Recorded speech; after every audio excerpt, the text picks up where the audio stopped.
ಉಡುಪಿಯ ವಿಶ್ವಪ್ರಸಿದ್ಧ ಪರ್ಯಾಯ ಮಹೋತ್ಸವ ವಿಜೃಂಭಣೆಯಿಂದ ಸಂಪನ್ನಗೊಂಡಿದೆ.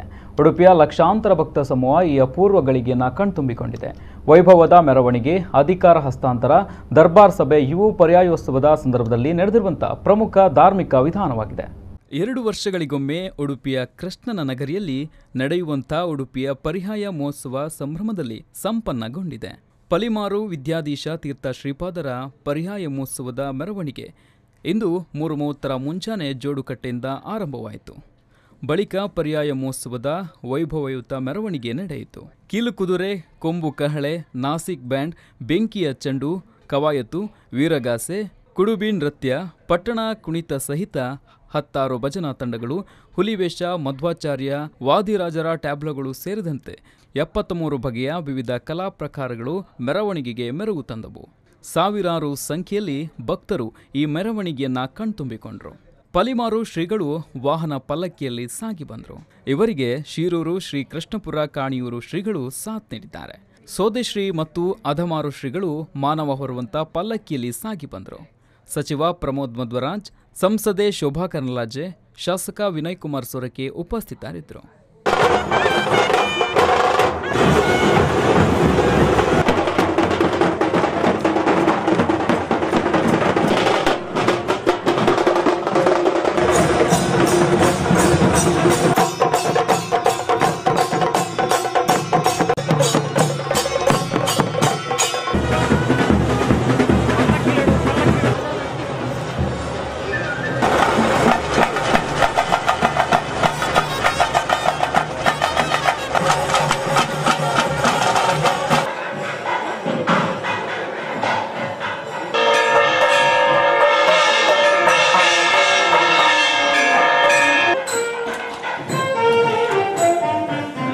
ಮೆರವಣಿಗೆಯಲ್ಲಿ ಸಾಗಿ ಬಂದ ಪಲಿಮಾರು ವಿದ್ಯಾಧೀಶ ಶ್ರೀಗಳು ಬಳಿಕ ಕನಕಕಿಂಡಿಯಲ್ಲಿ ಕೃಷ್ಣನ ದರ್ಶನಗೈದರು.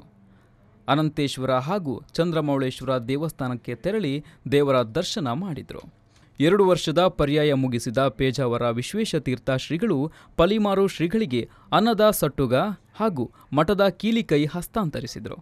ಬಳಿಕ ಪಲಿಮಾರು ಶ್ರೀಗಳು ಸರ್ವಜ್ಞ ಪೀಠಾರೋಹಣಗೈದರು. ಮಠದ ಬಡಗು ಮಾಳಿಗೆಯಲ್ಲಿ ಅರಳು ಗದ್ದಿಗೆಯಲ್ಲಿ ಸಾಂಪ್ರದಾಯಿಕ ದರ್ಬಾರ್ ನಡೆಸಿದರೆ, ನೂತನವಾಗಿ ಪುನರ್ ನಿರ್ಮಿಸಿದ ರಾಜಾಂಗಣದ ವೇದಿಕೆಯಲ್ಲಿ ದರ್ಬಾರ್ ಸಭೆ ನಡೆಯಿತು. ಪೇಜಾವರ ವಿಶ್ವೇಶತೀರ್ಥ ಶ್ರೀಪಾದರು, ಕಿರಿಯ ವಿಶ್ವಪ್ರಸನ್ನ ತೀರ್ಥರು, ಶಿರೂರು ಮಠದ ಲಕ್ಷ್ಮೀವರ ತೀರ್ಥ ಶ್ರೀಪಾದರು, ಕಾಣಿಯೂರು ಮಠದ ವಿದ್ಯಾವಲ್ಲಭಶ್ರೀ, ಸೋದೆ ಮಠದ ವಿಶ್ವವಲ್ಲಭ ತೀರ್ಥರು, ಅಧಮಾರು ಮಠದ ಕಿರಿಯ ಶ್ರೀ ಈಶಪ್ರಿಯ ಶ್ರೀ, ಕೃಷ್ಣಪುರ ಮಠದ ವಿದ್ಯಾಸಾಗರ ತೀರ್ಥ ಶ್ರೀಗಳು ದರ್ಬಾರ್ ಸಭೆಯಲ್ಲಿ ಭಾಗವಹಿಸಿದರು. ನನಗೂ ಅದರಲ್ಲಿ ಮಹತ್ವ ಬರೆದು ಅಂತ ಸ್ವಲ್ಪ ಬೀಗುವುದು ಅಷ್ಟೇ ಹೊರತು ಮತ್ತೇನೂ ಇಲ್ಲ.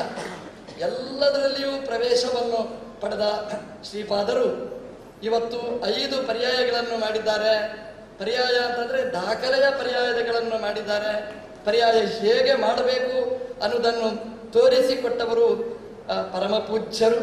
ಆ ದೃಷ್ಟಿಯಲ್ಲಿ ಇವತ್ತು ಎಲ್ಲರ ಸಮಕ್ಷಮದಲ್ಲಿ, ಮಠಾಧೀಶರ ಸಮಕ್ಷಮದಲ್ಲಿ ಪೂಜ್ಯರ ಸಾಧನೆಯನ್ನು ಗುರುತಿಸುವುದಲ್ಲ, ಅದನ್ನು ನಾವು ಅನುಸಂಧಾನ ಮಾಡಲಿಕ್ಕೋಸ್ಕರ ಮಾಡಿದ ಒಂದು ಪುಟ್ಟ ನಮ್ಮ ಪಲಿಮಾರು ಶ್ರೀಪಾದರು ಅಂತ ಕೃಷ್ಣನನ್ನು ಜೊತೆಗೆ ರಾಮ ಕೃಷ್ಣ, ಪಲಿಮಾರು ಮಠದ ಆರಾಧ್ಯ ಮೂರ್ತಿ ರಾಮ, ಪರ್ಯಾಯದ ಕೃಷ್ಣ ಇಬ್ಬರ ಅನುಗ್ರಹಕ್ಕೆ ಪಾತ್ರರಾಗುವ ರೀತಿಯಲ್ಲಿ ತಮ್ಮ ಪರ್ಯಾಯವನ್ನು ವಿಶೇಷವಾದ ಭಕ್ತಿಯಿಂದ ನಾಮ ಸಂಕೀರ್ತನೆ, ತುಳಸಿ ಅರ್ಚನೆ ಮುಖಾಂತರ ಒಳ್ಳೆಯ ಭಕ್ತಿಯಿಂದ ಅವರು ಕೃಷ್ಣನ ಆರಾಧನೆ ಮಾಡುತ್ತಾರೆ. ಒಟ್ಟಿನಲ್ಲಿ ಉಡುಪಿಯ ಪರ್ಯಾಯ ಮಹೋತ್ಸವ ವಿಜೃಂಭಣೆಯಿಂದ ಸಂಪನ್ನಗೊಂಡಿದೆ.